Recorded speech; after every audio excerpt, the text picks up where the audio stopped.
Hola a todos y bienvenidos a un nuevo vídeo. Hoy vamos a hablar de una técnica de Machine Learning, el clustering, y concretamente del algoritmo K-means. Lo primero de todo, ¿qué es el clustering? Bueno, el clustering es una técnica de aprendizaje no supervisado, es decir, tú conoces unos datos, pero no sabes el valor de la predicción, y por lo tanto no puedes dividir en un grupo de entrenamiento y un grupo de testeo. Lo que tratamos aquí es agrupar datos similares basados en características comunes. Y de esta forma podemos identificar algunos patrones y relaciones entre los datos sin necesidad de etiquetas previas. Un ejemplo de aplicación del clustering sería, por ejemplo, en la banca, tenemos datos del comportamiento de los clientes y queremos clasificar en función de morosos, no morosos. Un ejemplo, pues para ello vamos a utilizar un análisis de clustering para tratar de agrupar los datos en dos grupos. ¿Cómo funciona este algoritmo K-means? Bueno, el algoritmo funciona de la siguiente manera. Vamos a inicializar unos centroides que, si nos vamos a esta imagen, vemos que partimos de unos datos y con el clustering vamos a tratar de encontrar estas agrupaciones en los datos. Lo primero que hacemos, como decía, es inicializar los centroides, que son estos puntos de aquí, que se inicializarán de una manera aleatoria. ¿Qué hace después? Pues a partir de la distancia de los puntos a ese centro, pues asigna un punto al clúster. Es decir, este punto, por ejemplo, como está más cerca del centro del clúster azul, lo va a asignar a la clase azul. A continuación, lo que se hace es volver a actualizar la posición de los centros y de esta forma hasta que se obtiene el mejor resultado.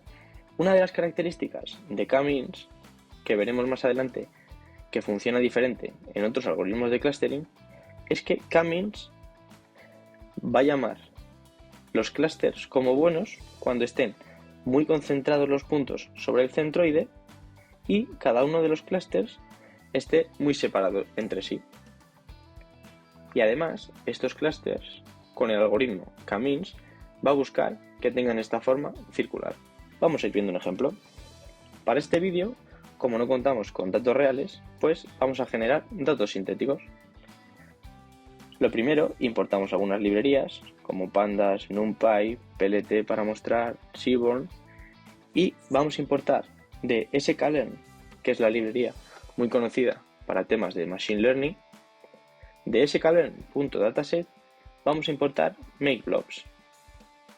Esta función makeBlobs nos permite generar datos sintéticos para trabajar y aprender el funcionamiento de diferentes algoritmos. Para generar los datos, simplemente le indicamos una X y una Y. En este caso, la Y, como habíamos hablado, en clustering vamos a tratar de predecir estas Y's. Así que durante el análisis vamos a contar como que no las tenemos. Y como vamos a ser datos para cluster, simplemente indicamos el número de elementos, en este caso 1000, cuántos clusters queremos, 4, número de features, es decir, los atributos de los datos, que si lo viéramos como una tabla, se referiría a las columnas, y vamos a llamar a este random state para que sea reproducible y podáis obtener vosotros los mismos resultados. Si lo ejecutamos, ya tendríamos en las variables x e y los valores. Si los guardamos en este dataframe y mostramos lo que hay dentro del dataframe con .get, vemos que nos ha creado dos atributos con unos valores y le ha asignado una etiqueta de clase.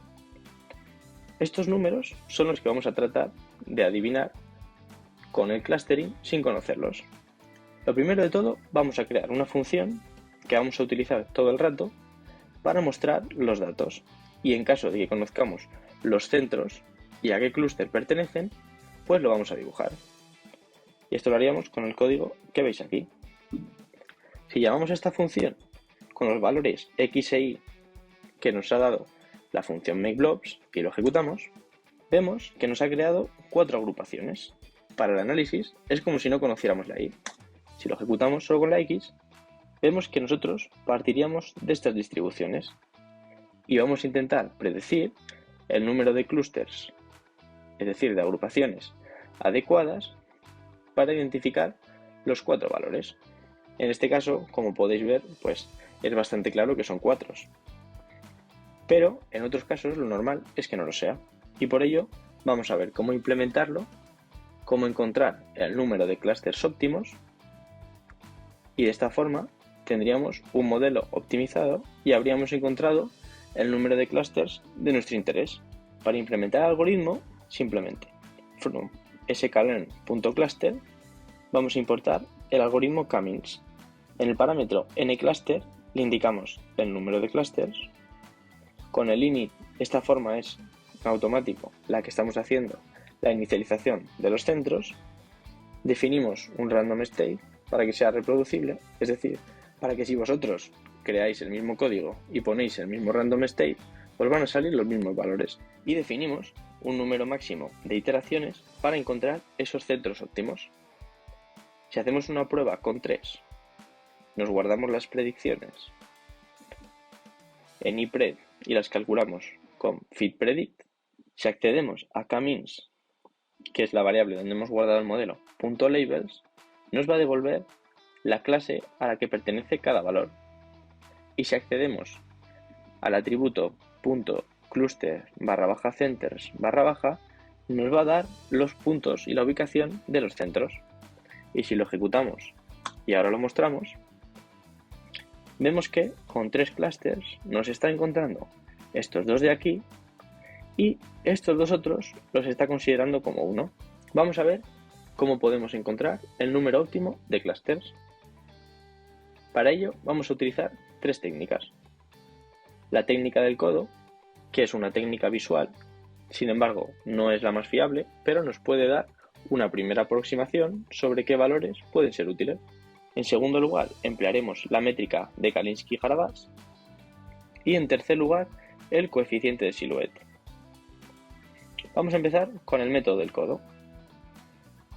En el método del codo, lo que vamos a hacer es mostrar en un gráfico, por un lado, en un eje, el número de clústeres y en el otro, el coste de la función, es decir, el coste del modelo, que se ve accediendo al atributo .inertia. De esta forma, para cada valor del rango, este rango de K van a ser todos los valores de clúster que vamos a probar, desde 2 hasta 10, vamos a guardar en la variable K-means, llamamos al modelo y lo entrenamos. Y vamos a mostrar, por un lado, el número y este valor inercia. Si lo ejecutamos, nos está mostrando el coste que está teniendo el modelo con el número de clústeres definidos. Sin embargo, de esta forma no lo vemos muy claro. Y la inercia, por definición, a más clústeres haya, pues el coste va a ir disminuyendo. Sin embargo, ¿por qué es interesante el método del codo? Bueno, es interesante porque si ahora graficamos el coste respecto al número de clústeres y lo ejecutamos, vemos que se nos produce este gráfico en forma de codo. Pues el valor que nos interesa a nosotros es ese mismo que define el codo. Por lo tanto, podríamos inicialmente ver que puede ser o el 4 o el 3. Vamos a seguir intentando averiguar el K óptimo. Vamos ahora con Kalinsky-Jaravatz. Para esta métrica, el modelo más aproximado será el que retorne un valor más elevado de esta métrica, ya que esto nos indica que los clústeres están muy cohesionados dentro de sí, pero dispersos entre ellos. Para importar la métrica, simplemente de sklearn.metrics importamos el Kalinsky-Jaravatz score y de la misma forma que calculábamos la inercia, pues en este caso vamos a mostrar el score, que para ello le vamos a pasar nuestros datos, es decir, nuestra X, y las predicciones que ha hecho el modelo. Si lo ejecutamos, vemos que tenemos diversos valores. Y así a primera vista vemos que el más alto nos lo da para un K de 4 clústeres, que nosotros ya habíamos visto que va a ser el valor correcto. Por lo tanto, vemos que estas métricas realmente funcionan. Sin embargo, no nos fiamos mucho y vamos a volver a hacer otra comprobación con la métrica de Silhouette. El coeficiente de Silhouette generalmente se va a considerar entre estos valores. A partir de 0,7 se considera un clustering muy robusto, entre 0,5 y 0,7, que es un clustering razonable, y ya por debajo no nos interesa. Tenemos que tener en cuenta que, al igual que Kalinsky-Harabatz, no se está evaluando bien cuando se trata de clústeres de forma redonda, con los datos internos muy juntos entre sí y mucha separación entre los clústeres. Veremos que hay casos que los datos están agrupados, sin embargo, no siguen forma de círculo. Pueden seguir forma de líneas, forma de lunas, y veremos después otros modelos de clustering que funcionan bien para este tipo de datos. ¿Cómo calculamos esta métrica? Igual que hacíamos con Kalinsky-Harabatz, de sklearn.metrics importamos el Silhouette Score. Igual que hacíamos, lo calculamos con X e Y-pred. Y vamos a buscar, como habíamos visto, el valor que sea más cercano a 1. Y otra vez vemos que para 4 clústeres el mejor valor es este, para la métrica de Silhouette, que es 0,81, lo cual quiere decir que es un clustering muy bueno. Con esto podemos llegar a la conclusión de que 4 clústeres es el valor óptimo. Pero vamos a comprobarlo. Si lo ejecutamos, vemos que efectivamente ahora sí nos ha encontrado correctamente los 4 clústeres que buscábamos. Y de esta forma, cuando tenemos datos reales y conocemos estos atributos que son, podemos sacar conclusiones, como comentaba en el ejemplo de la banca al inicio. Y hasta aquí este primer vídeo de métodos de Machine Learning, en este caso clustering, y más concretamente el algoritmo K-means. Espero que os haya gustado. A partir de ahora estaré subiendo bastante a menudo vídeos de diferentes algoritmos de inteligencia artificial, empezando desde los más simples a lo más complejo y redes neuronales. Como siempre, espero que os haya gustado el vídeo. Si tenéis cualquier duda o comentario, dejármelo en los comentarios. Si os ha gustado, darle a like. Os voy a dejar en la descripción el enlace a este documento. Y como siempre, yo me despido. Hasta la próxima.